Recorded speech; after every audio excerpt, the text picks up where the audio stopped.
Hello, and welcome back to yet another video. This is the 17th episode in a Naruto Uzumaki story in which a few little changes might have a significant impact. Knowledge provided early in Naruto's career converted him from a hopeless loser to a powerful and skilled shinobi. Historical differences that have long ago passed have resulted in a totally different consequence than we imagined. After you've finished watching, please like, share, and subscribe to the channel. To begin, please like, share, and subscribe to the channel. Let's get the party started. The next day was much the same as the first for Naruto, only without him having to listen to the council. Instead, Tamari had woken him up and taken him out to breakfast and afterwards had asked for a spar. He found out that the girl was quite good with few utenjutsu in her fan. She and Naruto had eventually swapped some jutsu with each other as well as compared notes on their uses for wind chakra.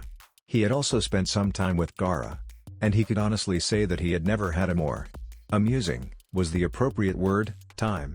Naruto had introduced his red-haired friend to the fine dish that was ramen. It was to his surprise and great joy that the Tsunade and Jinchuriki loved the dish almost as much as he did. Between the two of them they had devoured upwards of 60 bowls, causing the ramen stand owner there no small amount of shock, nor joy when he had received the money for making the food. After that they had walked around the village and talked about Jinchuriki things, comparing notes on Baijuo. Naruto had also asked about how well his suppression seal had worked and was assured by Gaara that it worked perfectly. Another amusing thing was all of the looks the pair were getting. Naruto, with his rambunctious attitude, was almost always cracking jokes, laughing and just having a good time. Seeing someone like him with Gaara, who said ninja was not trying to kill and actually talking with and listening to said blonde telling jokes, was something of a shock for the village populace who was used to having him as a psychotic killer. Naruto actually hoped that this in some way made the people of this village realize that Gaara was just as human as they were, and was deserving of their respect. Other than that, not much else had happened, with the sole exception of Kyuubi telling him some more about herself. This time it was about how she had gained a human form. Turns out that the only reason Kyuubi had managed to gain this form was because family of humans. Flashback. I had noticed them at the edge of the forest, Kyuubi said as she lay down in the bed and closed her eyes. I instantly recognized them, of course. I had seen quite a few humans before them. She frowned for a moment. By the time I had gotten rather tired of having to deal with their constant attacks and had been looking for some way to get them to stop without having to sully my hands with the task of killing them. Naruto's sweat dropped as he heard the last bit. I watched as the two adults watched the small little girl running around, and as I watched them an idea began to form in my head. If I could look human, then those damn humans would never bother me again. Kyuubi turned her head to see Naruto leaning against the wall right next to her. I wasn't really sure how to go about the task of creating a human body, but as I watched the girl I became curious. I had wondered to myself, what would it be like to be that little girl? I didn't think you would care to wonder about such things, Naruto commented. Kyuubi sighed, I do get curious about some things, Naruto-kun. My fox form was not just random chance occurrence. From what I understand, each Baiju's form is based on one or more of the primary aspects of their personality. I am a fox. I was blessed with incredible intelligence and cunning, as well as a curiosity about things I see and don't understand. I thought cats were the curious ones. Cats and foxes are distantly related, Kyuubi said before frowning. At least I think they are. I never really studied animal anatomy, so I could be wrong.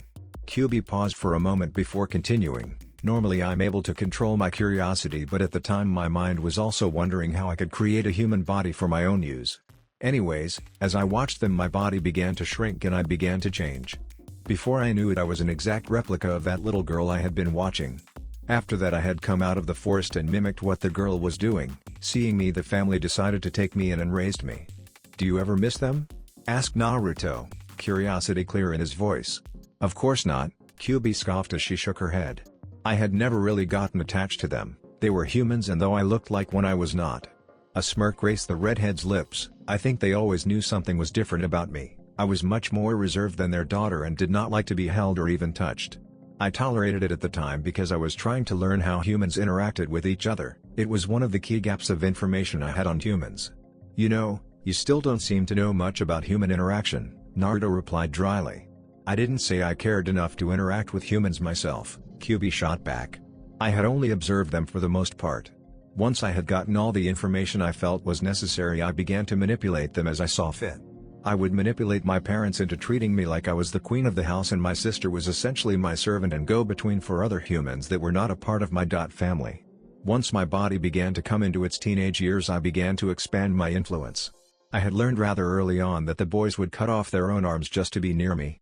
I ended up using my beauty and charms to influence them as well. My influence continued to expand in the small town I essentially grew up in until I practically ruled it. Kyubi shrugged as she ended her story. In the end, when I had lived with them for 17 years learning all I could about how I could best use humans, then I left, and I never looked back. And so your form now is that of the girl who you had gained the image of? Asked Naruto. He did not comment on her life. He knew enough about Kyubi not to get angry about her manipulative ways. It was just the way she was, and there really wasn't much point in getting angry anymore. No, this is my form, she replied. As I grew up my looks began to differ from hers, and as I changed forms I would take on specific physical aspects of the person I changed into until my form became complete. So you can transform into another person? Did you do that often? Asked Naruto. Kyubi laughed. I have always been changing how I look to suit my needs. I had found out that I hold the ability to shape-shift. I believe it is something that only I can do, though you can't to a certain extent as well. Naruto blinked for a moment before he realized what she was talking about. You mean my cage henge? Kyubi nodded. Yep. Anyways, this form that you see before you is actually my body's representation of myself. My complete form, if you will, that I gained sometime around 50 years after I left the people who raised me. I always have this base human form that I return to after transforming into whoever I have previously. Whenever I disengage my transformation, this is what I become. And what about the tails and ears? Those aren't part of your base form, are they? No, Kyubi admitted, but I dislike having to hide them. I did so when I traveled, but since I am stuck here I have no need to hide my appendages. Naruto looked thoughtful as he went over what she told him in his head. So have you ever transformed into a guy before? Nope. I tried once, but for some reason I was never able to do it. Kyubi paused and hummed thoughtfully. I'm not really sure why, but my theory is that, when I first transformed into a human, it was into a girl. I grew up being raised as a girl while I was in my first human form. This gave me a female perspective.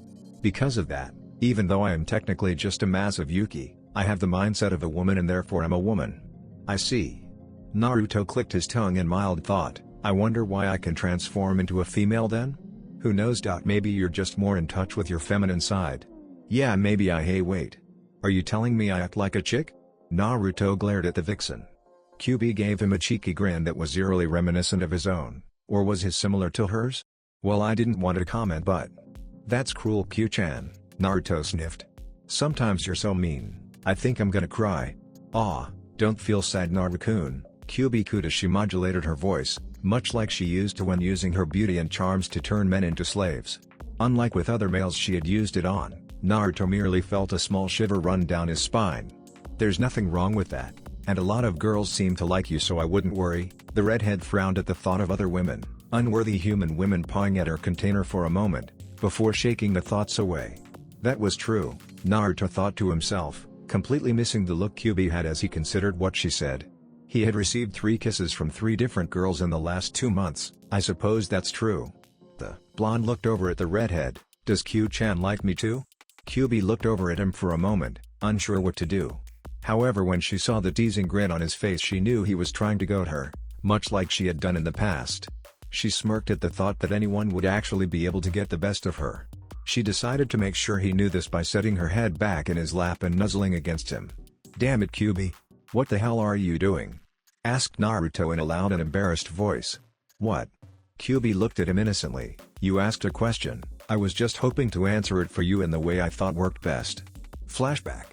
Yep, good times for one blonde future Hokage. It was the day after that, which the alliance treaty was signed, and Naruto was currently standing just inside of Tsunade's gate as he got ready to go home. Looks like this will be the last time I see you guys for a while. The blonde smiled at the 3 Tsunade siblings. I'm glad you're gonna be gone, you goddamn cheeky brat, Kankuro said, though there was no real malice in his voice.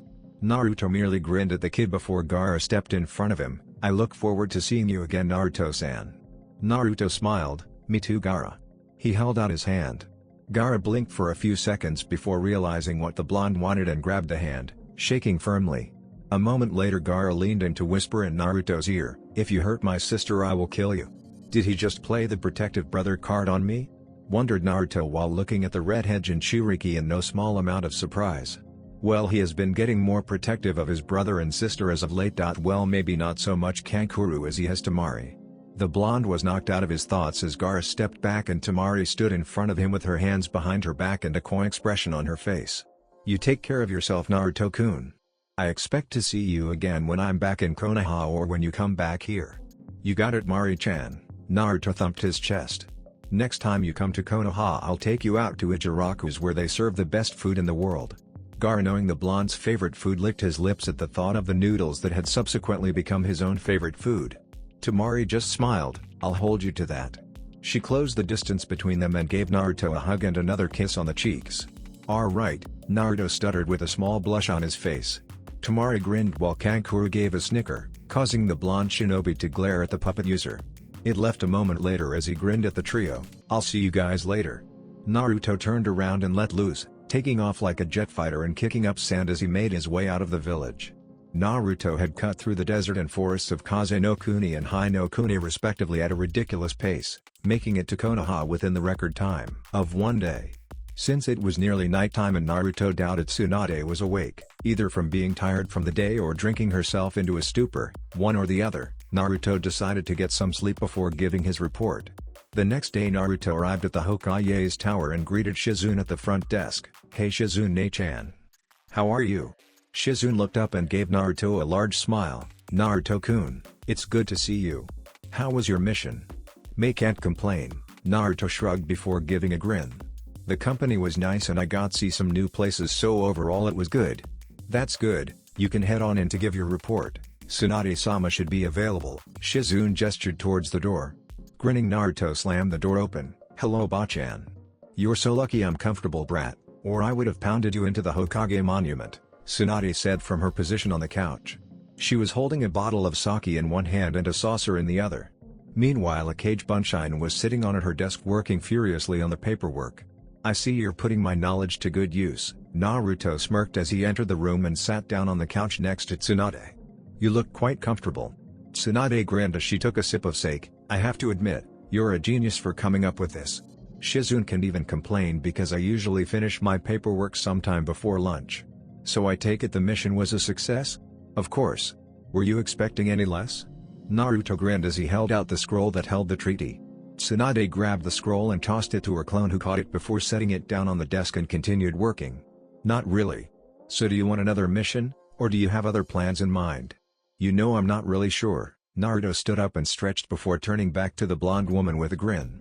"Since I just did a mission, I think I'm gonna get some more training in before going on another mission so soon." "Alright brat. Have fun but don't cause problems." Tsunade waved him off. Naruto favored the blonde Hokage with a grin. "Me? Cause problems? How could you even think I would do such a thing?" The blonde shinobi jumped on the windowsill, crouching down before he jumped out. "Later Bachan." Naruto wandered back over to his apartment. Our favorite blonde was in for a surprise when he found Tenten standing on his doorstep. "Ten-chan?" Tenten turned around and her frown turned into a small smile. "Hey Naruto-kun, how are you doing?" "Not bad." Naruto walked up to the bun-haired girl and favored her with a smile. "I just got back from a mission. How have you been?" "I've been good. Our team's been pretty busy with missions recently, but most of them are D rank. Thankfully, Guy-sensei says he'll have us doing more C ranks soon, once the village's repairs get done. Man, I'm so glad I don't have to do D ranks anymore, what with being a chunin and all now." Naruto looked the girl over. "So is there any reason you're here, or was it just cause you miss me so much?" Tenten blushed a bit at seeing Naruto's grin but tried to at least make it seem like she had not missed him. "Don't be so full of yourself. I actually wanted to talk to you about something." Naruto let his grin fall as curiosity overcame him. "So what did you want to talk about?" "Remember when we went on our date?" Tenten blushed as she looked down. "You promised me that you would tell me why you were so hated." Naruto sighed as he heard this. The truth of the matter was that with all that had happened and all the things he had done since then caused him to forget about his promise. But now that she had brought it up, he did remember. "Why don't you come inside and I'll tell you about it?" Leading Tenten inside his apartment, Naruto directed her towards a couch while he went into the kitchen. "Can I get you anything to drink?" Tenten looked over to see Naruto looking around in a cupboard. "Some tea would be nice if you have any." Naruto nodded to himself as he grabbed some leaflets, a tea kettle and 2 cups, and then proceeded to make some tea. Finishing up, he poured the hot water into the 2 cups and brought them out to the living room, sitting one of the in front of Tenten, who thanked him. For a moment Naruto was silent before he managed to work up the courage to get started. My birthday is on October 10th, the same day the Kyuubi attacked our village. And so he told her, he spoke of the Kyuubi being sealed into him, how he had never learned of this until he had been tricked by a traitor. He told her about his meetings with the Kyuubi and that it was in fact a she, something Tenten had been ecstatic to find out. Apparently it was a big morale booster for Tenten knowing that the most powerful being to ever exist was in fact, female. After that it was the only thing she seemed to care about, saying it proved women could be even stronger than men, go figure. The only thing Naruto did not tell her was that he was half demon. He had just given her knowledge about him holding a demon, he was not sure how she would react to learn he was a demon.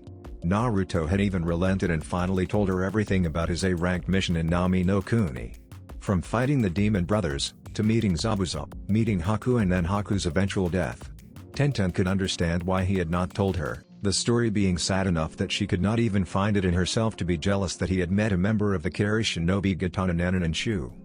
By the end of his tale Tenten could not help but sigh, okay, so I do understand why you never told me any of this, and I can see how you would be scared of letting friends know about. But I'm gonna tell you right now that you're an idiot.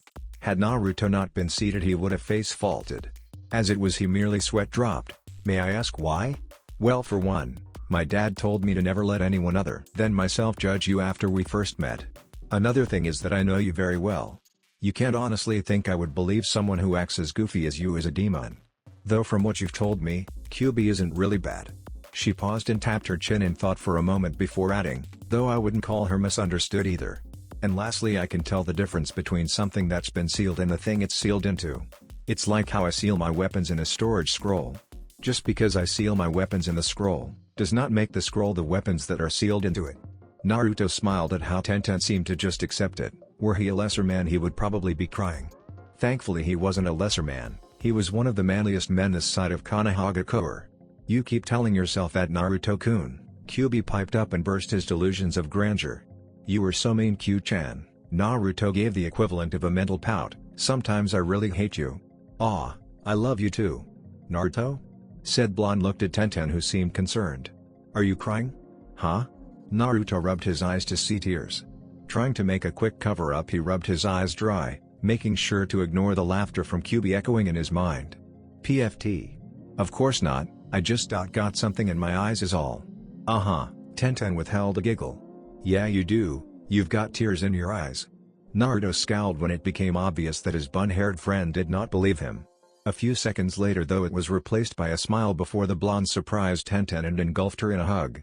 Said girl blushed a bright red as she felt steam pour from her ears, and she might have actually pulled a Hinata and fainted had she not heard Naruto speak, "Thank you." The words were soft, heartfelt and somehow gave Tenten a warm feeling that spread from the heart to the rest of her body. "You're welcome." She returned his embrace, deciding that for the moment, she would just enjoy the feeling. The following weeks were filled with C-rank missions and training for Naruto. Most of his missions were fairly easy. He would usually lead a squad of Genin, often one of the squads from his graduating academy outside of the village on simple missions. These would normally consist of things like border patrols, escort missions, guard missions, reconnaissance and the very rare bandit hunting. He did go on a few B ranks where he would tackle more bandits and even missing ninja with a group of Chunin and Jonin on occasion, but they were rare. His training was progressing as it usually did. Naruto had begun diversifying his training even more, not with his cage bunshines but with himself. After his morning routine Naruto would usually spend time either sparring with Anko, Team 10 or the other rookie teams, which had been dubbed the Konoha 9, having been called that due to the fact that they were all rookie Genin who had made it past the second stage of the Chunin exams despite being in their first 6 months of active duty. In fact that was one of the things he was doing right now. Gotsuga. Naruto dodged the living drills that Kiba and his dog Orochimaru had become as they both barreled towards him. He made sure that neither one of them stayed from his sight too long as he analyzed the dog Nin and his canine's moves, trying to discover any weakness he could exploit. Over on the sidelines were Kurenai, Hinata, and Shino, all of whom were watching the battle. "Naruto is pretty fast," Kurenai commented as she watched the spar. "Very fast actually, I think he has gotten faster since the Chunin exams." Shino gave an almost imperceptible nod. "It is obvious that he is going easy on Kiba-san. You can tell by the way he is prepared to leap out of the way long before Kiba-san or Orochimaru can hit him. And Naruto-kun has gotten really strong hasn't he?" Hinata said, never taking her eyes off the fight. Oh, out of all the Shinobi who participated in the Chunin exams and Naruto-kun was the only one to get promoted, the other two said nothing but gave a silent agreement. Back with the battle, Naruto had finished analyzing the jutsu Kiba and his dog used. It was a taijutsu move much like the ones Lee and Guy had.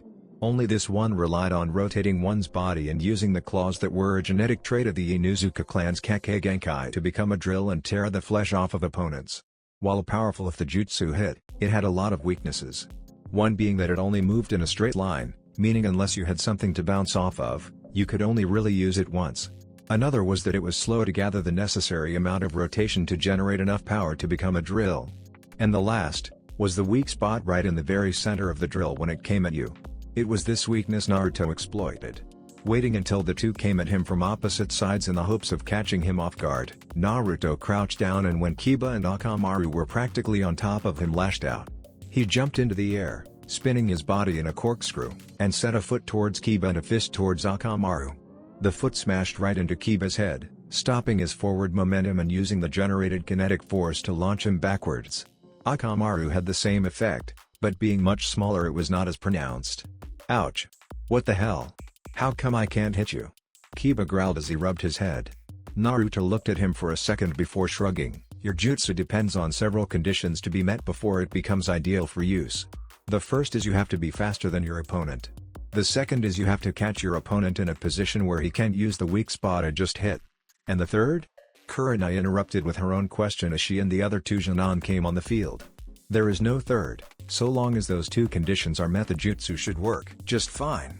Kiba glared at the blonde a bit before sighing, since when did you get so smart?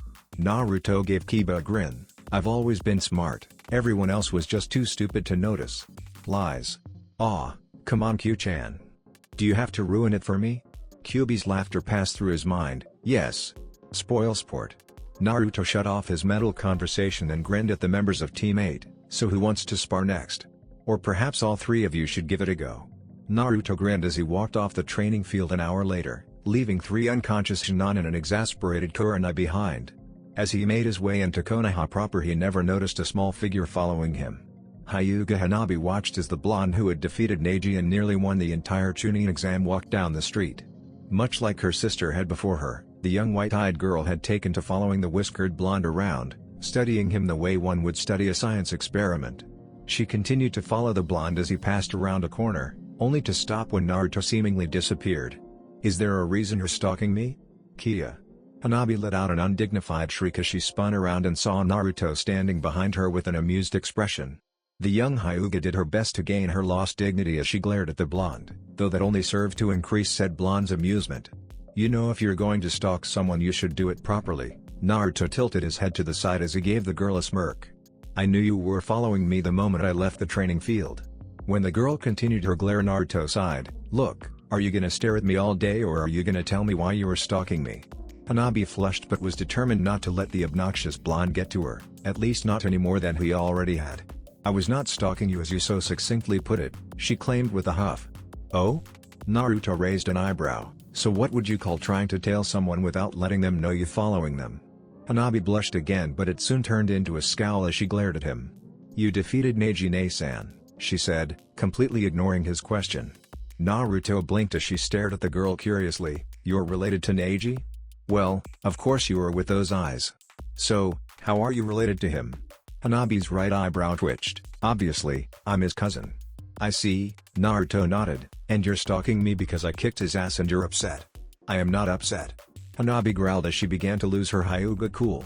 And I suppose red is your natural facial color, Naruto stated as he looked at the girl's red face.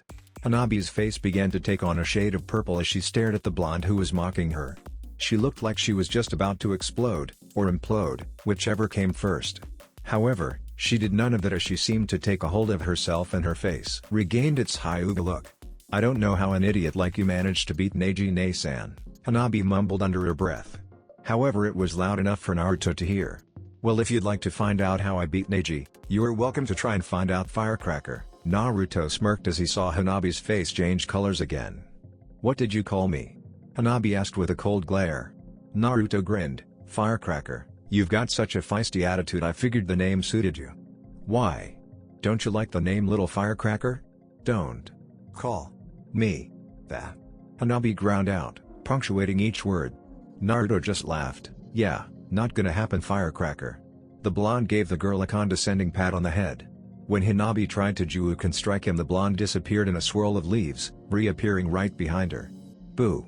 Kia!" Hanabi yelled as she spun around in shock. She had not been using her Byakugan, so she had not realized Naruto had reappeared behind her.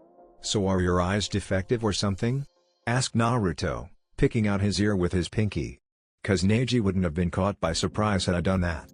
"I didn't have them on." Hanabi ground her teeth. "Well, maybe you should turn them," suggested Naruto. "That way I won't feel as bad when I humiliate you." "Rah!" Hanabi shouted as her Byakugan turned on and she charged Naruto.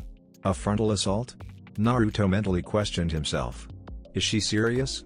Even at my dumbest I would never have done something like that against a superior opponent. Of course, like always, Kyubi decided to make herself known with a condescending remark. "Yes, you would have. Q-chan, why are you always so cruel?" asked Naruto as he dodged several Juuken strikes, got behind Hanabi and knocked her out with a chop to the neck. He picked her up before she could fall and began hopping onto the buildings. "Just making sure you don't get a big head," she commented idly. "So what are you gonna do with her?" "Just drop her off at the Hyuga compound," he said. Naruto looked over at the eager weapons user in front of him and could not help but smile at the way she was bouncing on the balls of her feet. "Since you're so excited, I believe we should begin." Reaching into his left kunai holster, he pulled out a small slip of paper. He held it out to Tenten. "I'm sure you know what this is." Of course, Tenten nodded as she grabbed the slip of paper and began channeling some chakra into it. When she did, the entire slip crumbled into dust. It looks like your element is earth," Naruto murmured. "I myself am not an earth user, however I managed to gain some scrolls for all of the elements in case you were one that I wasn't." He paused for a moment before continuing. "This is actually a good element for you since you're a weapons user. You tend to focus more on long range and defense, whereas the earth element is a mainly defensive element." Naruto pulled a scroll out of his cloak and tossed it to Tenten. "That scroll contains the first exercise needed to train your element as well as 3 basic jutsu I want you to learn. I'll be here if you need help, but since I don't know much about your element, it will be best to try and figure this out on your own as much as possible." "I gotcha," Tenten said as she looked at the scroll. She looked up at Naruto for a moment before embracing him. "Thank you, Naruto-kun." Naruto felt his face get a little warm, but that did not stop him from returning the girl's hug. "You're welcome, Ten-chan." While Tenten began trying to turn a leaf into dust, Naruto created several dozen cage bunshin and began to spar. He slipped down low as one of his clones threw a punch, grabbing the arm and throwing his clone into another one, causing them both to dispel. Spinning on the balls of his feet, he kicked a clone in the face. However, it disappeared and was replaced with a log. Naruto was so shocked to see one of his clones using the Kawarimi that he ended up getting a fist smashed into his face. "All right. That is it," Naruto shouted as he began to go all out on his clones. The battle soon degenerated into a free-for-all as all the Narutos did their best to kill each other. Soon enough, Naruto had several large rips in his clothes and was bleeding from numerous wounds. His clones really weren't holding back. "Gah!" All of the battling blondes stopped and turned to look at Tenten, who looked constipated as she stared at the leaf in her hands. "Having some issues, Ten-chan?" asked Naruto, startling the girl so badly she threw the leaf up in the air. "I can't get this stupid leaf to turn into dust," Tenten said with a large pout on her face. "Aw, don't you look cute with that pout on your face?" teased Naruto. Shut up," Tenten mumbled as a blush spread across her face. "Anyway, try this," he said, kneeling down and grabbing a leaf from the ground. "When I use my element, I often think of my wind chakra as 2 sharp blades grinding against each other to create a finely honed point." The leaf within Naruto's hand split in half down the center. "Your element is earth, and your exercise is to turn the leaf into dust. I would think that imagining the grainy feel of texture and dust would help you with this exercise. You think that will work?" asked Tenten, staring at the new leaf in her hand. "I don't know," Naruto shrugged. "As I said, I'm not an earth element. I'm just guessing here, but it may help." Tenten took a deep breath and closed her eyes again, feeling and focusing her chakra. Naruto gave her what encouragement he could, and while she did not manage to turn a leaf into dust, she did manage to dry a leaf out a little bit. A few days later, Naruto entered the weapon shop owned by Tenten's father and was able to easily spot said girl sitting at the counter in the back. "Hey Ten-chan." Tenten looked up as the door to her father's shop opened and smiled as Naruto came in. "Hey Naruto-kun. Is there something I can do for you? Or is this just a social visit?" A little of both actually, Naruto grinned as he walked up to the register that Tenten was sitting at. I'm leaving tomorrow for some kind of mission. Tsunade-bachan wouldn't tell me what it was. I think I pissed her off when I drank nearly 5 human-sized containers of Mount Mayaboku's sake without her. You really shouldn't call Tsunade-sama by such rude names. Tenten frowned at the blonde. She was on the fence of being mad at him for calling her idol such a name, and finding his use of such a derogatory name funny. And you really shouldn't have drunk in all that sake. Naruto gave a half-assed shrug as he grinned. It's a term of endearment, Tenten. I called the sun Daime Oji-san. I called Jiraiya Uro-senin, therefore Tsunade is Bachan. Tenten just sighed, whatever. Yeah, anyways. So I suppose first we should get to business. Naruto set the weights he had gotten when he first became a Jonin on the desk. I need to get new weights. Why? What's wrong with these ones? She frowned in thought. These are some of the most durable equipment we have, Naruto-kun. They're supposed to last for years. Naruto scratched the back of his head as he gained a sheepish expression. Well, I kinda reached the maximum amount of weight these things possess. So. As the blonde trailed of Tenten's eyes widened, you've already reached the maximum weight limit. Naruto, the maximum amount of weights for these things are 200 pounds. Each. There is no way he could have reached that level of weight in just under 6 months, not even Lee had increased his weights that much in that short a time. It simply wasn't possible, was it? Tenten. Are you forgetting? Naruto placed a hand on his stomach, causing her to flush with embarrassment. She had been told about the benefits of being Kyuubi's container, one of which was the regeneration of his muscles, causing them to be nearly twice as strong each time he ripped them. Right, I forgot. Tenten came out from behind the counter and went over to the sections with the weights. Looking at a few different sets, she chose the one she felt would work best for Naruto. This is the best selection of weights we have in stock. Tenten handing Naruto the box before she opened it up and took one out. Unlike his other weights, which actually looked like weights, these ones were dark red wrist and ankle bands with what Naruto recognized as weight seals on them. They use a seal to increase the weight. It was a statement. That's right, Tenten nodded. Unlike our other weights that use a chakra-conducive, lightweight metal, these ones use seals. Because of this, there is no actual limit to the amount of weight you can put on them.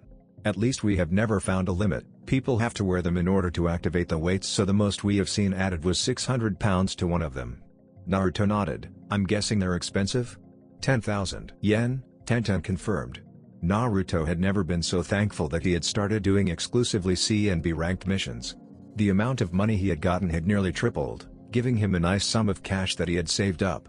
It also helped that his 2 Kage Bunshine Akira and Kain had also made quite a bit of money. He had even managed to get a bank account now where he put most of it away. That is pretty pricey, but thankfully I've got cash to spare. Naruto followed Tenten back to the register where she rang him up. After paying for the weights, Naruto took a moment to put them on. When he got back up, he gave the bun-haired girl a smile. And now that the business is out of the way, I was wondering if you wanted to go out to dinner with me? Tenten's face instantly became a nice shade of red. Like a date? Naruto had never actually asked her out to dinner before. The thought brought a tingling warmth to it that traveled down her spine. Naruto, noticing the increasing hue on her face, tapped his chin. Well, it doesn't have to be if you don't want it to. But if you do, I would be more than happy to take you on a date. Tenten's face seemed to light up for a second before it fell. Will it be like last time? When Naruto turned a confused look on her, the weapons mistress elaborated, I don't want to go somewhere where people will be rude to you because of. Ah, Naruto understood what she meant as he remembered their last date had not gone well due to the waitress. That Tenten was concerned about his happiness brought a small smile to Naruto's face. I wouldn't worry about that. I've found a place that I know won't kick me out, so if you're still interested in dinner, the offer's still open. For dinner, Naruto had taken Tenten to a small but nice restaurant called the Golden Leaf. It was a diner-style restaurant located on the outer section of Konoha's Market District. The place was not fancy or anything, but it was nice. When Naruto and Tenten walked into the front door and up to the desk where the hostess stood, they both noticed her stiffen. However, as Tenten began to get worried, the blonde surprised her when he spoke. I would like the reserved seat under the name Fuujin, please. The blonde allowed himself a small smile as he saw the widening of the hostess's eyes, no doubt having been informed about the name's meaning. He also noticed that the woman gave him a smile, though it was obviously forced. Of course, right this way. Naruto began walking, forcing Tenten to walk with him and knocking her out of her slight shock. They were eventually led to a private booth where the pair sat on opposite sides of each other. A waiter will be with you shortly to take your orders. Have a nice stay. When the hostess walked off, Tenten turned to Naruto, confusion evident on her face. "What was that about?" Naruto chuckled a bit before explaining, "On one of my recent missions, a B rank one where the team I was on had to eradicate a small nest of bandits and missing ninja, I managed to find and rescue a woman by the name of Okawa Kikyo who had been captured while traveling. Turns out she's a citizen of Konoha and had been on a trip to find rare ingredients from other countries in order to spice up the menu at this restaurant." Tenten blinked as the words registered in her mind. "So I take it she's the owner of this shop?"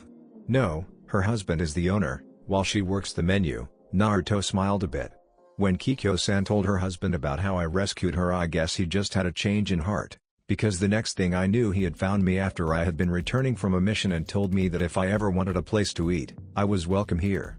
"I see," Tenten smiled. "That's actually kind of cool. So what about the name Fuujin? What was up with that?" "Oh that," Naruto gave a dismissive wave. "I didn't want them to lose customers because of me, so he created this private booth. Fuujin is the alias I came up with for when I want to dine here.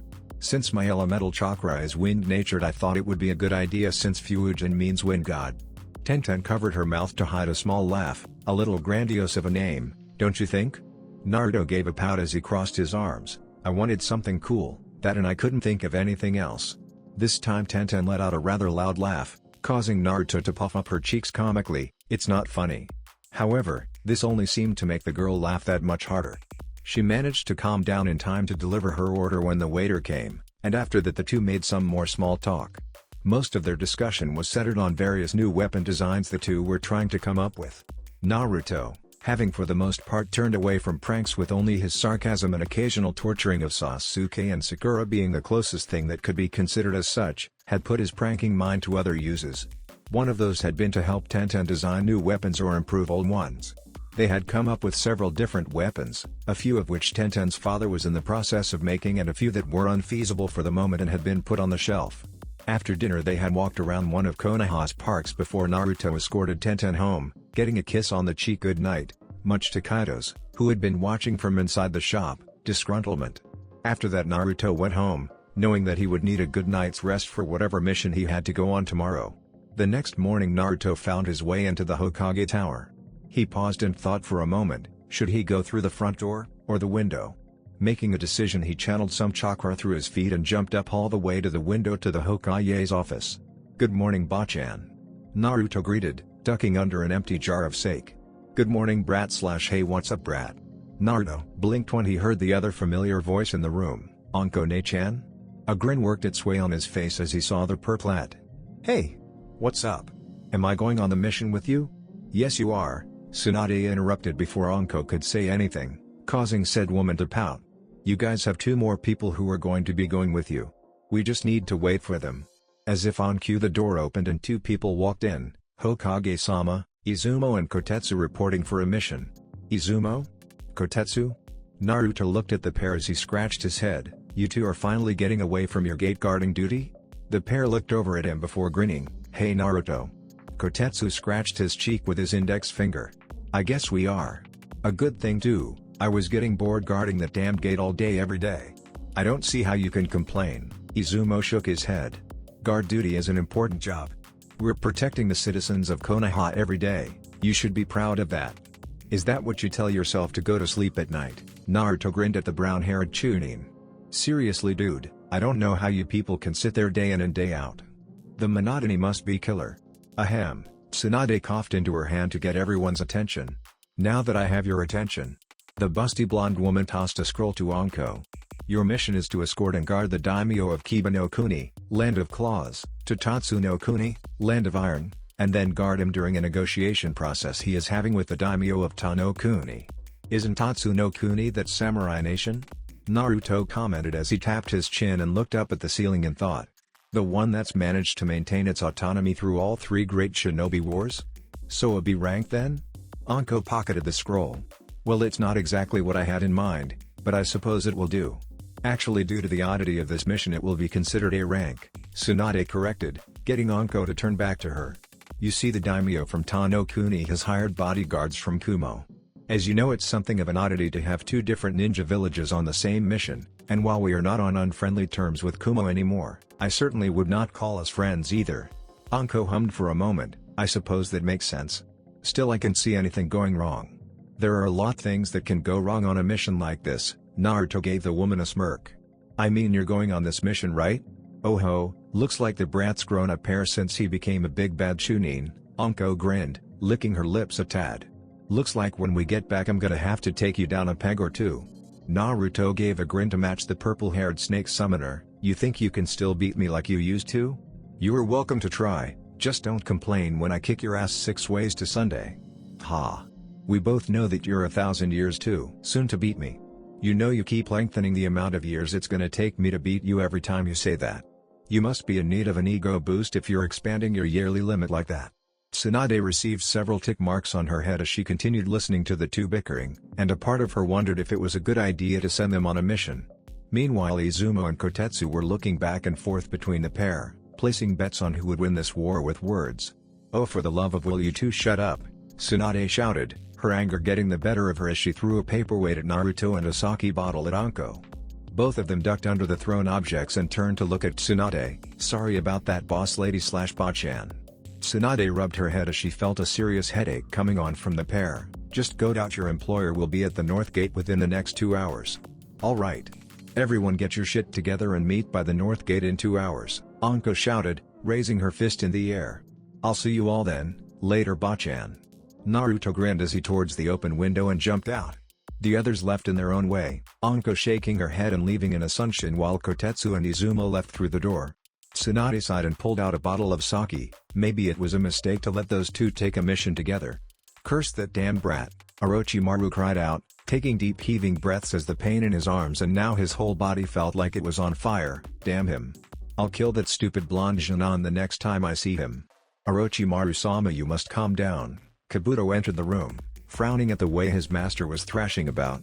If you keep moving so much you're going to injure yourself even more. Kabuto-kun, what have you found out for me? Orochimaru gasped as he ignored his subordinate's words. Not much, I'm afraid. Kabuto pulled out a scroll and unsealed the files from it. This was all I could get, and there was nothing here on Naruto. It seems all information on him is kept completely confidential. Only the Hokages themselves can access those files, and with the Sandaime gone. The next one in line is to be Tsunade, and I doubt she would let me look at them. Orochimaru finished Kabuto's sentence in a murmur, his mind working at the possibilities that this new information might hold. And what if Sasuke-kun? It seems we have some more troubles here as well. Kabuto pushed up his glasses before looking at the information that had been given to him by Orochimaru's mutually beneficial partner. It seems that Naruto managed to combine 2 Fujihorn seals together to create a more powerful seal. I am sure you have noticed that you can barely even feel the power of the curse mark you placed on him. Orochimaru nodded. Yes, I had been wondering about that. After finding out that blonde brat managed to get rid of his own, I tried connecting to Sasuke's only to feel just a small pulse. Are you telling me that in addition to getting rid of his own seal, he also managed to completely seal off Sasuke-kun's? The thought left a bad taste in the snake Sanin's mouth and served to aggravate him further. Well, not completely, as you said you have been able to feel small twinges from the seal, Kabuto said. Orochimaru frowned as he tried to sort things through. If the seal was closed off as much as he thought it was, then controlling Sasuke from here would be a problem. However, by that same token he knew that there was no feasible way to get him out of the village. Even if he came willingly they would still have to deal with that blonde brat, and Orochimaru was not willing to waste valuable resources until he was sure he could procure Sasuke. For the now there is nothing we can do about Sasuke-kun, not until we find some way to slip him out of Konoha without anyone's notice. The pale-skinned man fussed. I want you to gather a list of our shinobi who are not listed in Konoha's registry. What do you plan to do, Orochimaru-sama? Asked Kabuto. Kukaku, you'll see, Kabuto-kun, you'll see. The trip from Konoha to Tatsu no Kuni was for the most part boring in the opinion of our blonde hero. Due to the fact that the person they were escorting was a daimyo, a rather portly man with slicked back black hair and a mustache, they were forced to carry a jiao, a human-powered transport that required 4 people to lift a portable chair, bed or room by holding onto the poles at their sides or on their shoulders. This one was covered up by a set of royal blue veils with golden designs running along them. Inside sat the daimyo of Kiba no Kuni, whom they could only see the silhouette of. Thankfully, Naruto had created cage bunshines to carry the jiao, allowing everyone to set themselves up around it as they walked. During that time Naruto had taken to speaking with Anko and the 2 perennial gatekeepers. In that time he had gotten to know the two very well, and had also managed to gain great joy out of scaring the holy hell out of them with Anko. He was glad to see that the two Chunin gate guards actually seemed to like him, unlike some of the Chunin and Jonin he had been forced to work with, though the number of ninja actually hating him was surprisingly small. Naruto was actually very interested in seeing Tatsu no Kuni. Having been forced to do a lot of studying after he graduated, Naruto had read much on the geography and history of various countries of the elemental nations. Tatsu no Kuni, while holding no Shinobi village, was said to have the most powerful samurai force within the elementals. It was due to this reason that the country had been able to remain autonomous throughout all three of the great Shinobi wars, and had an alliance with all nations that made it so when any nation attacked them, the others would have to come to its aid. While Naruto knew not to expect a fight or anything in the nation, he had high hopes that he could at the very least get a chance to see the country's samurai forces. When the group arrived in Tatsu no Kuni and was allowed entrance, they walked through the streets and managed to reach the hotel the daimyo had booked in advance. Unfortunately they had not been given rooms, and so Anko had been forced to get a few rooms in a much cheaper hotel, a few blocks away. "Alright, since we're here I'm gonna allow us to take a load off," Anko turned to the three Chunin. "I want two people staying outside the daimyo's room at all times." Anko grinned as she looked at Kotetsu and Izumo, who felt a shiver crawl down their spines, "And since you two are so good at guarding, I've decided that you're getting first watch." While the two Chunin barely had time to speak before Anko had grabbed Naruto's arms and began dragging him out of the hotel lobby. "Come along, brat. We're getting some dango." Izumo looked over at his partner. "Did she just dump us with guard duty?" "Looks like it," Kotetsu said with an imperceptible nod. "Man, this sucks." Anko grinned as she looked at Naruto around a mouthful of dango. "Nothing better than dango and red bean soup, eh brat?" Naruto took a sip of his sake, sighing contentedly before he set it down and looked at Anko. "Well, I won't deny that I rather enjoy a good platter of dango every once in a while. But I must confess to liking ramen much more. You just don't know how to enjoy the finer things in life." Anko shoved another stick of dango in her mouth. "There is nothing better than dango. Obviously you have yet to realize that ramen is a far better dish than dango. After all, what can beat a food that has been gifted to us by the gods? Nothing. That's what. And once you taste the delectable noodles and smell the heavenly aroma from the broth, you will realize that dango cannot compare to ramen." Anko narrowed her eyes at Naruto as their age-old battle seemed to come to the fore. "It seems you're still not budging on this. I thought I had taught you better, but it seems like you need more lessons in order to understand that your noodly dish is nothing but a." The purplet was cut off from speaking when a dark-skinned boy a few years older than Naruto crashed into their table, knocking it over and spilling Anko's dango all over the floor. The boy groaned as he got up, and Naruto saw that he had spiky white blonde hair and red eyes. He was wearing gray pants and a gray hoodie with a Kumo flak jacket over it, as well as a Kumo headband on his forehead. The blonde also took the time to notice that he had a long katana strapped to his back.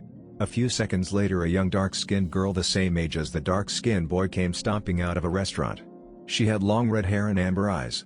She had a bandana-style headband, a gray short-sleeved long dress, a Kumo flak jacket and a katana on her back. The dark-skinned boy rubbed his bruised cheek as he looked at his female companion. "What was that for, Karu?" "I didn't do anything." The now-named Karu angrily shook her fist as she glared at him. "Didn't do anything? You keep on running that overreactive brain of yours. If I have to hear you overanalyze something stupid like why grain sake tastes different than rice sake one more time, I'm gonna make sure you can sit straight for a week." Throughout this little exchange between the two Kumo ninja, Anko had been deathly still as she stared at her knocked-over dango. She soon began to shake, something that the two dark-skinned ninja were unfortunate enough not to notice. In Konoha there were a few things about Anko that one learned to never do.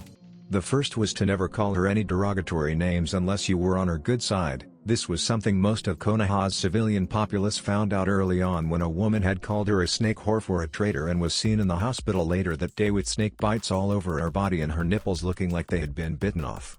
The second was don't ever try to get in her pants. Despite rumors, Anko was very selective when it came to who she slept with. The last man who had tried and couldn't take a hint had his balls bitten by a venomous snake and could no longer even get it up, much less reproduce. The last and most important rule about Anko was never, ever, mess with her dango. But all I said was ga. The dark-skinned boy suddenly found himself being constricted by several snakes that had wrapped around his torso and began constricting him. The snakes lifted him into the air and brought him face to face with a very pissed Anko. "I hope you're ready to feel a lot of pain, brat." Anko gave the boy a sweet grin that spoke of unspeakable horrors and made the dark-skinned boy shiver in fright. Because these snakes of mine are going to give you the worst case of blue balls you'll ever see for what you did to my precious Dango. Kuro, seeing her teammate in danger, put a hilt on her sword only for Naruto to step in front of her and shake his head. What the hell do you think you're doing, blondie? Get out of the way or I suggest you stop talking while you're ahead, Naruto interrupted as he sent a small dose of killing intent Kuro's way to shut her up. If you even try something I can guarantee Anko will just make you suffer with him. He gave the dark-skinned girl a grin. Fortunately for you I know how to handle situations like this, so just stay out of the way and I'll get your friend out of the shit he piled on himself. Naruto walked over to Anko, who was torturing the poor boy by constricting her snake around him. He sighed, knowing this was going to be troublesome but also knowing that it was the only way to get her to stop from killing the Kumo ninja. He channeled chakra into his gauntlet, activating his claws as he slashed the snakes and forced them to dispel. Before the snake summoning Jonin could react, Naruto was in front of her, hands on her face as he forced her to look at him. Anko ne-chan, what have I told you about attacking others for no reason? He gave her a chiding look that one would expect a parent to give to a child. Anko did not appreciate the look at all. No reason. No reason. That son of a bitch spilt my Dango. How can you even think such blasphemous thoughts? My Dango is ruined because of him. My poor Dango. Oh geez, what the hell? Naruto sighed as the woman actually had tears gathering in the corner of her eyes. It was often depressing to see just how much she loved the sweet dish. Trying to resist muttering a quick troublesome, he gave Anko a hug and gently patted her back. There Anko, it will be alright. I'll give you some money to buy some more Dango. But, I'll have a Kage Bunshine give your Dango a proper funeral too, Naruto interrupted, already knowing what she wanted to do from previous experience. The last time this had happened she had a funeral service for her Dango and had forced Naruto to attend. Her eulogy speech had been nearly an hour long and the blonde Hanyo had been hard-pressed not to fall asleep. Naruto pulled back and gave his Jonin leader some money. Go buy some more Dango while I talk to these nice Kumo ninja. Anko growled at the mention of the Kumo ninja but did as told. She grabbed the money and went back into the Dango stand, but not before giving the boy who had been sucker punched into their table another growl. I swear she's such a baby when it comes to her Dango, Naruto sighed as he created a Kage Bunshine to throw away the Dango before Anko got back. Then he walked up to the dark-skinned Kumo shinobi. I apologize for my friend's behavior, Amoi, the boy answered as he popped a sucker in his mouth. I appreciate the rescue, Naruto. Uzumaki Naruto, Amoi greeted with a nod of his head. What the hell was that about? Karo decided to butt in. Naruto turned to her and gave a sheepish smile. My Jonin leader is a bit eccentric and oftentimes violent when people mess with her favorite food. Among other things. The blonde looked at the two of them before he remembered a piece of information about the mission. Are you guys the bodyguards for the daimyo of Tano Kuni? How did you know that? Amoi asked with a slight narrowing of his eyes. Are you here to try and gather information on our mission to make assassination attempt on the daimyo? Maybe you want to make Kumo look bad so Konoha gets more business. Or perhaps you want to try and find out more about Kumo by befriending us and asking about the mission and then you'll try to steal our secrets. Or maybe. Naruto blinked as the man came up with more and more intricate plans on why he would ask about their bodyguard detail, which also began to sound more and more ludicrous as time wore on. Naruto looked back at Kuro and hiked a thumb at Amoi. Does he always overthink like this? Kuro sighed. In a depressed manner, yes, always. She blinked before narrowing his eyes at the blonde. Though I do have to wonder why you were asking about something like our mission. You can't honestly think we would tell someone about that when they're not even from our village. Naruto rolled his eyes, because I'm one of the escorts for the daimyo of Kiba no Kuni. And that means we're going to be partners on this mission. Karu blinked and was about to say something when another voice spoke up. Karu, Amoi, what are you two doing with this Konoha ninja? The three turned to see another girl about a year or two older than Naruto. She had light blonde hair that stopped roughly around the shoulders and like him had blue eyes, though hers were icy compared to his warmer colored ones. She was wearing a low-cut short skirt outfit with mesh armor underneath, and a short sword strapped horizontally across her lower back and what looked like a modified Kumo flak jacket that wrapped around her lower torso. Not that Naruto couldn't see why, the woman's chest was huge. Holy shit. I think her chest is as large as Bachan's. He thought, doubting that a flak jacket actually existed in her size. With much effort he kept his eyes on hers. Your friends got into a bit of trouble with my Jonin leader when Amoi here, knocked our table over and spilled her Dango on the floor. He was actually lucky that situations like this are fairly common and I was able to get him out of having his balls being eaten by her snakes. Amoi paled a bit at the thought, though Naruto was too busy focusing on the blonde before him to notice. The woman looked over at Amoi with a cool expression, and upon seeing him nod she turned back to Naruto. "I suppose some thanks are warranted, Mr. Naruto." "Uzumaki Naruto." The blonde grinned as he held out a hand. "Pleased to meet you, miss." The woman looked at it for a while before nodding and taking it. "Samui." "Samui," Naruto grinned as he looked at the woman. "I take it since you are from Konoha that you are with the group who has been partnered with us for this mission?" It sounded more like a statement with her, but Naruto decided to answer it anyways. "Yep. I'm with 2 other Chunin and my Jonin leader." "Speaking of partners, you may want your friend Amoi to leave before Anko comes back out from getting her dango." Samui raised a delicate eyebrow but shrugged any curiosity she may have felt off and turned to Amoi. "That is fine, I was actually coming here to get these 2. Amoi, Kirabai-sensei wanted you 2 back for your shift." "Hi Samui Teiko," the pair said before hustling off. "Samui Teiko?" Naruto looked amused by the title. Samui looked at him coolly and Naruto had to admit to being impressed by her somewhat blank stare. The woman was as cool as a cucumber. "I am the one who is in charge when Kirabai-sensei is not around," she replied, deciding that there was no harm in informing him of something trivial like that. It's not like it was something that he could use against them, and he would find out soon enough. "That's cool. I wish I could get a kick-ass title like that. Something like Uzumaki-sama, or Naruto-senpai," the blonde shinobi sighed when his words did not get a rise out of the woman. "I see. Well, it was nice meeting you, Uzumaki-san. I will most likely see you again tomorrow when the negotiations are likely to begin." Feeling there was nothing left to say, Samui turned around and followed the 2 dark-skinned Chunin. The next morning Naruto and the rest of the team he was on made their way to the meeting room that had been given to the daimyo so they could have their meeting. As they made their way there, he caught sight of the group from Kumo whom he had seen yesterday. Only this time their 4th member, and likely their Jonin leader, was there. The man was large and muscular, dark-skinned man with whitish blonde hair. On his shoulder was a tattoo with the kanji for Tatsu, and on his right cheek was a tattoo of bull horns. He wore oval-shaped sunglasses and a wide headband. He had a modified Kumo flak jacket that only had one strap going over his right shoulder, a red rope tied around his waist, white handbands and a white scarf around his neck. The thing that caught Naruto's attention the most were the 7 swords strapped to his back. As the Konoha ninja walked up, the Kumo ninja seemed to notice and turned to look at them. However, they did not give any greetings until the Kiba no Kuni daimyo stepped into the meeting room where the Ta no Kuni daimyo was already waiting. "I take it you're our partners in this mission. It will be nice working with you people. I hope it can be worked together without any dissen," the large dark-skinned man said as he stepped forward. Anko blinked at the man's strange way of talking but tried her best to shrug it off. "Right. Well, I guess since we're going to be working together we should do some introductions. Right, you're a little lady, and since an intro is a necessity, I will go first so you'll know who is with me." The man grinned at them all as he pointed to himself. "I am the one who is known to float like a butterfly and sting like a bee. I go by many names but you can call me Kirabai." Samui sighed as she stepped forward. "I am Samui, and the 2 behind me are Amoi and Kuro." "Oh yes," Anko purred, sounding similar to a snake as she looked at Amoi, who gulped. "I remember you very well." Before the situation could go anywhere, Naruto stepped forward. "I'm Uzumaki Naruto." He grinned at group. "Though, your students already know me.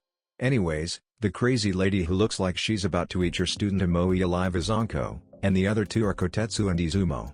Killer Bee looked at Naruto before smiling. "Uzumaki Naruto, huh? You know, I saw your battles in the Chunin exams. You were killer, dynamite. I must say your battles were really out of sight." "You were at the Chunin exams?" Naruto asked as he got a nod from the man. "Wait, Kirabai? Do you mean you're Killer Bee?" "That's right, I'm 8-0, Mr. 9, Killer Bee said while the other 6 people there looked confused. "So did a certain kitty cat tell you that?" Naruto was easily able to figure out who he was referring to and grinned. "She did mention you several times, saying how you were the Raikage's brother and had some killer rhymes." "That was a lie. Yu-Gi-Oh hated his rhymes, but she mentioned that it was a health hazard to make fun of them, at least to his face." The statement caused several different reactions from the other ninja. With the Konoha ninja was slight fear at hearing that they were with the Raikage's brother, who after the battle in Konoha was over, became known as a Jinchuriki with perfect control over his Baijuo. For the Kumo ninja they face faulted at hearing someone else who had just rhymed like their sensei. Killer Bee on the other hand was looking at Naruto with a large grin as he held out his fist. Realizing what the larger man wanted, Naruto held out his own and bumped it with Killer Bee's. "You know, our little kitty cat can't stop talking about you, Mr. 9, She seems to be quite taken in with you.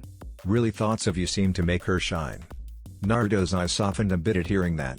How is Yugi-chan doing by the way? Behind Killer Bee the three Kumo Chunin listened in with intrigued expressions. Does this guy know Yugito-san? Asked Kuro as she leaned into the other two. It is possible, Amoe pulled the sucker out of his mouth. I mean she did go to Konoha for the Chunin exams. And Kirabai-sensei says this guy participated in them. Though from the way he's talking it sounds like the Uzumaki kid and Yugito-san are close. There are. Kuro and Amoe turned to see Samui looking at Naruto with slightly narrowed eyes, as if trying to analyze the blonde. Yugito-san told me about how she met a real cutie as she called him. Though she refused to say anything else. The way they were talking she was positive that this Naruto was the one. Yugito would always get the dreamy look on her face when she spoke of him. This would bear further investigating. And so this is him? Carol looked at the blonde boy in interest. Samui shrugged, I would assume so. Man, that's so cool. I can't believe Yugi-chan got promoted to Jonin right off the bat. Naruto looked disgruntled as B gave him that piece of information. I wish I got promoted to Jonin. B just laughed. Take your time Mr. 9, there's no need to rush things or you may be dead before your time. I guess. Naruto tilted his head before turning back to Anko. So how are we going to do this? It took several moments for Anko to realize Naruto was talking to her. Having been too busy staring at the pair of Jinchuriki who seemed to just click, she figured it must be a Jinchuriki thing. When she did however, she stepped forward. I figure that it would be a good idea for us to split up in groups of 2, with a Konoha ninja and a Kumo ninja on each. That way we won't have any form of mistrust on this mission, since we'll have a member of each village to watch the other. I have to agree that is right, so we'll do it that way and this will help make us tight. B seemed to agree, in his weird, rapping way. We'll have to split up and walk around, that way we'll cover more ground. I think it's time we get ready and pick our partners. Killer B looked at Anko. Since you're in charge of these Konoha fools, I'll go with you. I hope that sounds cool? That's fine I suppose, Anko responded, though she was a tad freaked out by his rapping. She could only thank the high heavens he was not in green spandex. In that case I'll go with Samui. Naruto walked up the large-breasted blonde and smiled at her. If that's alright with you? Samui nodded, that is fine. Kotetsu and Izumo ended up working alongside Kuro and Amoe respectively. After that the two Jonin gave the Chunin their orders on where their patrols would lead them while they stayed to guard the entrance. Naruto and Samui had ended up patrolling the left side of the meeting hall, keeping an eye out for anything suspicious. Honestly, Naruto did not know why the daimyos even bothered hiring ninja for something that was so mundane. It's not like anyone was going to try to steal something of that belonged to them or hold them hostage anyways. Their countries weren't all that important in the grand scheme of things. Though he knew he was probably just complaining because he was bored. He looked over at his partner for the moment. He still did not know much about her, not that she was very talkative. The woman was about as cold as ice. He had tried making casual conversation with her but she had rebuffed all of his attempts with statements like talking about personal matters while on a mission is highly inappropriate or some other crap like that. Naruto sighed as he focused more of his attention to the task at hand. No matter how boring it was he still had a job to do. Little did Naruto know that Samui, despite her continuous rebuffs of any and all forms of communication that did not have to do with their mission, had taken to glancing at the blonde out of the corner of her eyes. I wonder if this really is the guy who Yugito-san seemed to be talking about? She looked him up and down as she tried to get a read on him. While she was not as good as some at reading people based off of things like movement and facial expressions as Yugito was, she had been taught how to do it. As a kunoichi that kind of thing was important for the infiltration and assassination missions they were sometimes assigned. However, getting any kind of read on Naruto was a task in and of itself, at least now that they were actually working. Despite his attempts at conversation with her, he kept his face for the most part blank, with only the occasional boredom flickering through his eyes. Add on to that was his state of dress. Samui could not see anything other than the large black cloak he wore over his clothes and the steel-toed boots. Because he was so thoroughly covered she could not even determine what kind of person he was from his walk. Damn it, this is so boring, Naruto grumbled to himself. Hey Q-chan. Are you awake? He heard a yawn in his mind, signifying that QB had probably been asleep. What is it Naruto-kun? Something wrong? No. I was just bored. Sorry if I woke you. QB stifled a small laugh that threatened to escape her. It's perfectly alright, you know I'm always willing to make time for you. It's not like I have anything else to do in this seal. She paused for a moment as she took stock of where Naruto was and what he was doing. It doesn't look like you need me for anything. Is there something you want to discuss? Well, no. I was just bored? Kyubi finished with a soft laugh. Naruto had to fight down an embarrassed blush at being called out on that. It seemed Kyubi was getting to know him fairly well within the past 4 or so months they had started talking. It was a definite improvement to how they had pretty much hated each other at first. You don't always need to be doing something, Naruto-kun. You really do need to learn how to take some time off and just relax. Even Kyubi knew how to relax, not like there was anything else to do while she was sealed. Hey! I know how to relax. Naruto cried out indignantly. Oh? Naruto could almost picture the vixen in his mind raising a delicate eyebrow while giving him a small grin. When was the last time you just let yourself rest even when you didn't need to? Or the last time you went to the hot springs just because you wanted to? Had it not looked odd for him to do so, Naruto would have puffed out in cheeks in indignation. However, since Kyubi would not see it, and Samui would probably wonder what the hell he was doing or if he had lost his mind, he simply settled to giving what amounted to a mental glare. I went on that date with Tenten, didn't I? That could be considered relaxing. And what about all the time I spent with Gaara and Mari-chan and Suna when I escorted them back, huh? Kyubi frowned for a moment as Naruto mentioned Tenten and Tamari. However, she did not let any of what she was feeling enter her voice. Your date with Tenten was just that one time. And what about your time with the blonde and her Jinchuriki brother? That was a mission, wasn't it? It was kind of your job to be with them, and it's not like you would have truly been allowed to train during your stay there. And even then, you still wound up doing some form of training with Tamari. Naruto pouted a bit at that but could not deny the truth of her words. Of course, if he did not have to worry about a group of S-ranked criminals coming after him, he would probably take some time off to relax. Whatever, relaxing is for pussies anyways. I'll relax when I'm dead. As her fellow blonde was holding a riveting conversation with his inner demon, Samui watched as various emotions played over his face, those emotions ranging from amusement and indignation among a few others. Shaking her head, the blonde woman tried to clear all thoughts of curiosity from her mind as she started paying more attention to her mission. I can ask him some questions later. A little ways away from the building, 4 figures stood and watched the patrolling ninja. So should we attack them? Asked one of the ninja, his voice raspy due to the breathing apparatus attached to his mouth. No. Not yet, we'll wait until they drop their guard before attacking, said the leader of their team. I say we just attack now, another one of the people said. They don't look so tough. We're outnumbered 2-1, and that dark-skinned man is Kumo's famed guardian. Facing him head-on is tantamount to suicide. The leader scolded, no, we wait until they drop their guard, then we separate whoever is guarding the daimyos at the time from the others. 2 days came and went and the daimyos still seemed to be having problems with whatever they were trying to hash out. Since nothing had happened to jeopardize their lives so far, and the only mildly interesting thing to happen was a pickpocket who was stupid enough to try and steal from the Kiba no Kuni daimyo. Anko and Kurama had decided that protection detail would be done in shifts, that way everyone could spend some time exploring the city. Naruto grinned to himself as he walked around the city. The place was fairly large and there was a lot to explore. The blonde had found all sorts of shops that sold blades of the same if not better quality than the Higurashi weapons store. He had even indulged on a small short sword that was made of a powerful chakra-conductive metal, a rarity that was only found in Tatsu no Kuni. The blade was actually two-sided unlike the standard Kodachi. The handguard was a dark blue and flared out in what looked like an odd pair of eagle wings. In the center of the guard was an eagle eye, really it was a golden orb with black dot in the center making it look like a pupil. The hilt was wrapped around in blue leather, and the pommel of the blade held an eagle claw with a clear blue gem. Naruto had learned that in the hands of a master samurai the blade could produce powerful chakra-based attacks that were on par with some A-ranked jutsu. Other than that, he had just walked around, looking through the shops. He had found a small something for some of the girls he knew, figuring they would like a nice gift. Halfway through the day Naruto had found a small cafe and gotten himself a cup of tea. As he was drinking his tea, 3 people sat down at his table. Looking up, the blonde found himself staring at the 3 Kumo Chunin who he was partnered with for the mission. Can I help you? Samui opened her mouth to speak, however she was cut off by Kaoru who spoke in her usual blunt fashion. How the hell do you know Yugito-san? While Amoi slapped himself and Samui pinched the bridge of her nose, Naruto blinked a few times. Is it not obvious? Kuro, seeming to take that as an insult, turned red in the face. Not that Naruto noticed since he continued speaking. I met her during the Chunin exams. Her friend fought against a kid named Hyuga Neji during the prelims and was about to be killed. Thankfully, I managed to rescue her and I guess I just piqued her interest. So she came on to you?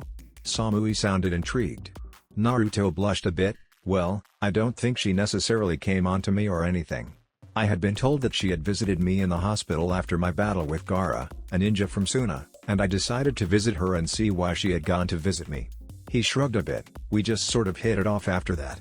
You must be strong if Yugito has taken an interest in you, Samui commented lightly, trying to judge just how strong this boy was. Well, I'm alright I suppose. Naruto went for a modest answer, not that he actually had any modesty. He just didn't want to seem arrogant in front of foreign ninja. I was good enough to get promoted to Chunin, so that's saying something at least. Kuro snorted, I don't see why Yugito-san is interested in this kid. I mean, he doesn't look like much. In fact, he looks kind of weak. Come again?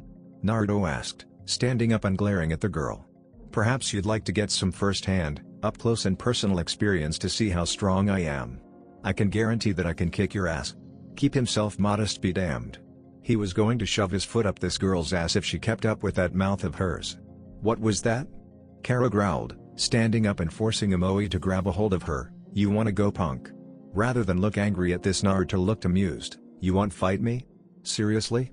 The blonde Konoha shinobi snorted, woman, I would kick your ass so badly your grandchildren will feel it. Kara growled at the blonde, that's it. It's on now. I'm gonna beat you to a pulp. The hot-headed girl began stomping off. However, when she noticed no one was following her, she turned back and scowled at them. Get moving. Naruto looked at Amoi and then Samui as if to say, is she fucking serious?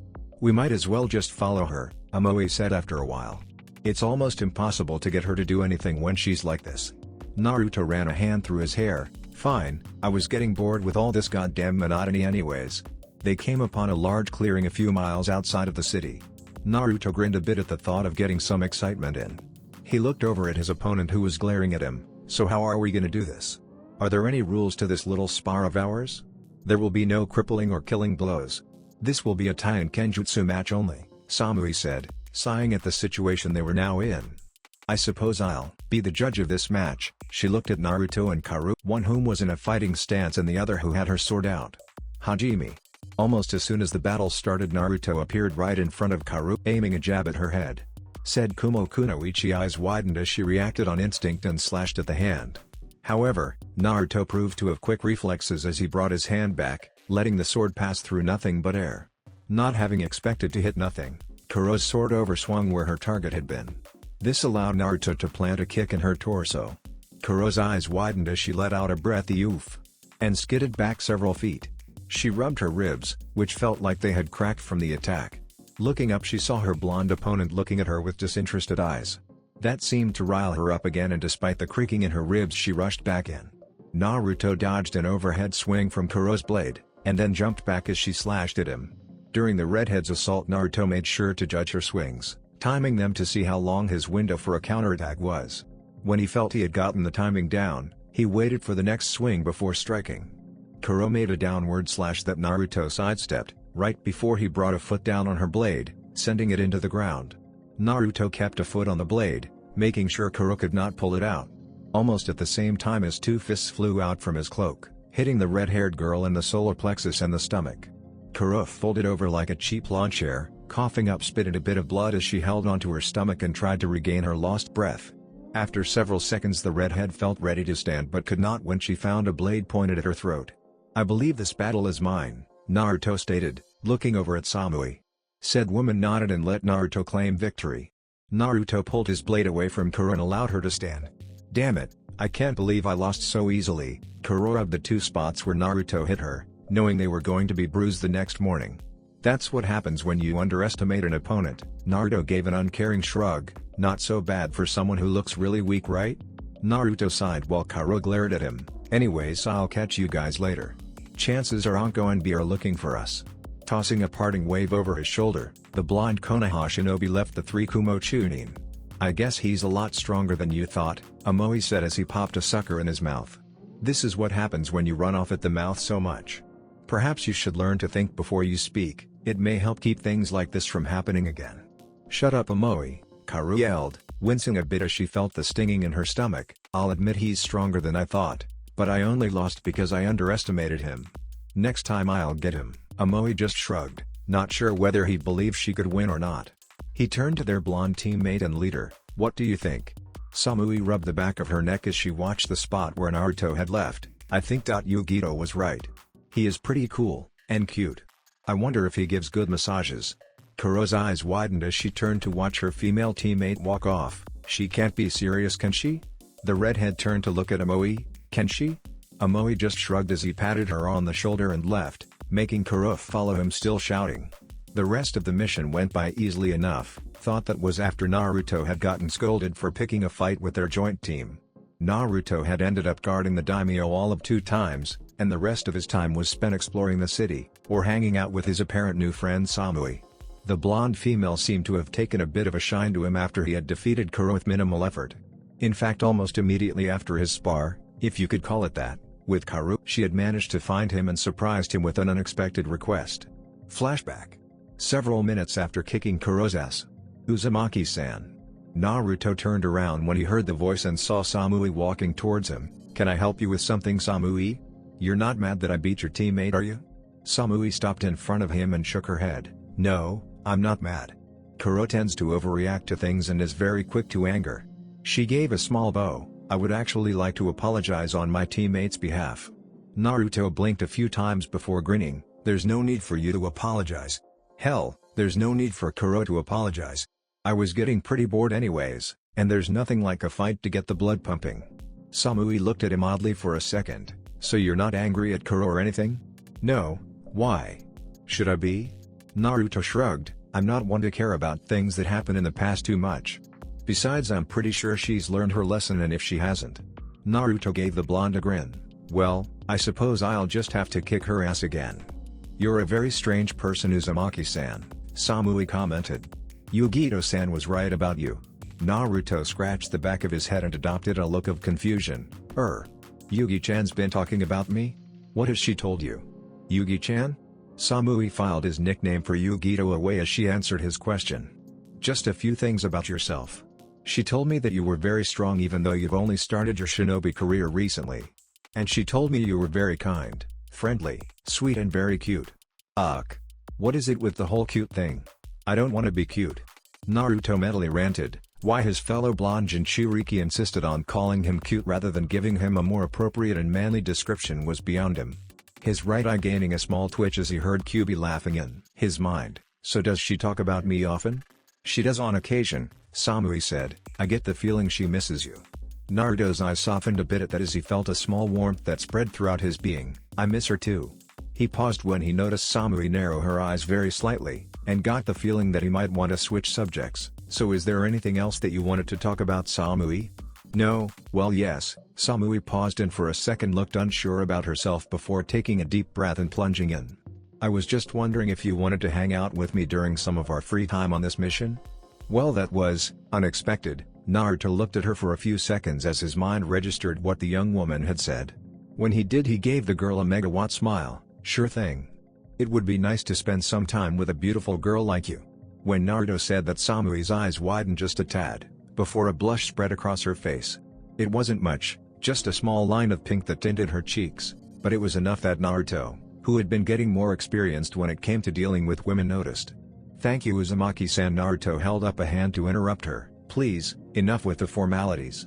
I really hate honorifics like that. If you have to call me something, just call me Naruto. Samui nodded and Naruto saw a small, almost imperceptible smile on her face. Okay, Naruto-kun.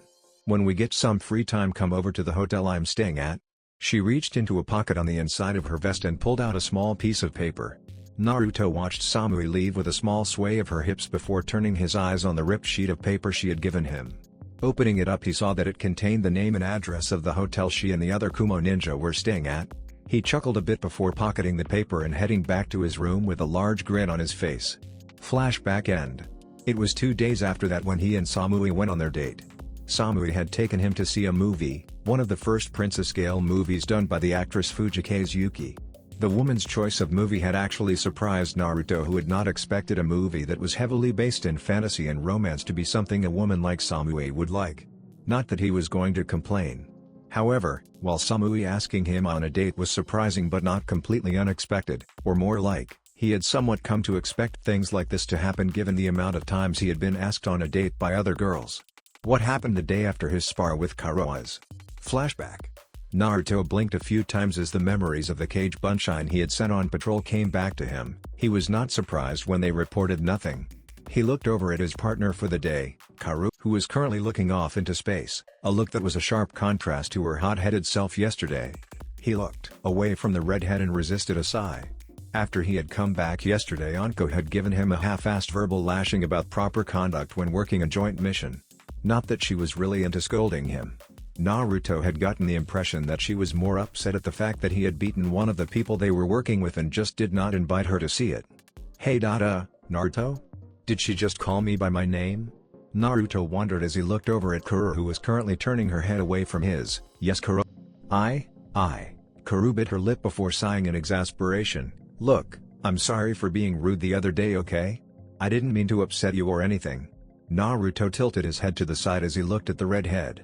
He was actually surprised she would apologize to him. He may not have known her for more than a few days or so, but he got the impression that she never really apologized for things like this. Still, it would not do to say nothing. It's all right. I actually have to thank you." When he noticed Kaoru giving him an incredulous look, he grinned. "This job was getting pretty boring, nothing exciting has happened yet. So I have to thank you for breaking my boredom." Kaoru looked at him for a second longer before giving a tentative smile. "You're welcome, I guess." There were a few more minutes of silence after that until the redhead decided to speak up again. "Hey Naruto." When said blonde turned his attention back to her, she flushed just a bit. She was incredibly thankful that it would be hard to see on her dark skin. "I was just wondering if you wanted to spar with me again sometime." Naruto's mouth opened for a second, surprised by the request. "I somehow get the feeling this is her equivalent of a date." He resisted the heavy urge to sigh. "I really shouldn't be so surprised anymore. I would like that. Guard duty is pretty boring, and also having a sparring partner during our little bit of free time would be nice." Kaoru grinned after that and began to actually talk to him. Flashback end. He had sparred with Kaoru once after that, though it was much later at night so they would not get caught. It seemed she had been scolded by her sensei as well. He had also learned a bit more about her. It turned out that she and Samui were actually related, which Naruto felt he should have realized from the way they were constantly bickering. He was shaken from his thoughts as a large explosion took place on the opposite side of the building. He turned to Samui. "Go find either B or Anko and get them back here." "What about you?" asked Samui, not used to being ordered around like Naruto was doing. "And why can't you just send a clone? I need to make sure the daimyos are all right. And if I send a clone it might get dispelled, the only last one hit after all." Fine," Samui sighed. She knew he was a better fighter than her anyways. "Just be careful, okay?" Naruto gave her a grin. "Hey, it's me." "That's what I'm afraid of." Samui shook her head before running off. Kasumi Juusha no Jutsu, Mist Servant Technique. Anko frowned as she watched what looked to be several hundred clones of a person climb out of the ground as if made of some kind of muddy substance. The figure was wearing a light tan straitjacket-like jumpsuit, a breathing apparatus, and had an Amigakure headband. "What the hell is going on?" Anko wondered out loud as she looked around herself. "Who the hell are you?" All the figures gave an eerie chuckle. "I'm the person who's going to be killing you today." Anko shrugged off the ridiculously small amount of killing intent and gave the clones a bloodthirsty grin. "You think you can kill me? Well, let's hope for your sake that you can. Otherwise I'm going to take a lot of enjoyment listening to you squeal." Kasumi Juusha no Jutsu, Mist Servant Technique. At the same time that jutsu was called with Kirabai and his two students Kuronamoi. They watched as the clones came up from the ground, with the two Chunin looking at the Hichibi Jinchuriki. "This is a most interesting technique, yo. Looks like these are all copies of the original fool." Kirabai pulled two swords off his back, prompting the two to do the same. "My raps are hip, my rhymes are sweet. I hope you dudes know what you're getting into, cause the killer bee can't be beat." Amoi, Kuro and all of the clones' sweat dropped. Kotetsu growled in frustration as he cut through another one of those clones, only for it to reform as if nothing had happened. "What the hell are these things? Why won't they die?" He hacked a clone each word in emphasis, biting back a scream of frustration when the clones all reformed. "Hey! Chill, man." Izumo tried to calm his comrade down as he sliced off the arm of a clone, frowning when the wound became covered in that murky substance and healed up. "And stop swinging that thing around so recklessly. You might end up taking my head off rather than your enemies." "Sorry about that, man, but these things are pissing me off. Nothing seems to work." To emphasize his point, all of the clones he had just hacked to pieces reformed and charged back at him. "Konoha-san. The two gate guards took a moment to look towards the center of the voice to see Samui running into the midst of the clones, hacking them apart with her blade. "Have you two seen Kirabai-sensei or Anko-san?" Samui asked as she got near them. Kotetsu and Izuma looked at each other before getting back to work. "No, we haven't." Samui narrowed her eyes, the only sign of her frustration that she allowed to show. "I see. And if things are like this for you, then they are likely the same for the others." She readied her blade, "So it seems we will need to get through these things and find the real one before linking back up with our teammates." "That seemed to be the gist of it," Kotetsu said. "Right," Samui sighed as she and the two Konoha Chunin readied themselves for a fight. That's it for this video. I hope you all enjoyed the video. Don't forget to like the video, subscribe to the channel, and follow me on my other social media accounts. Anime God here, and I'm signing off.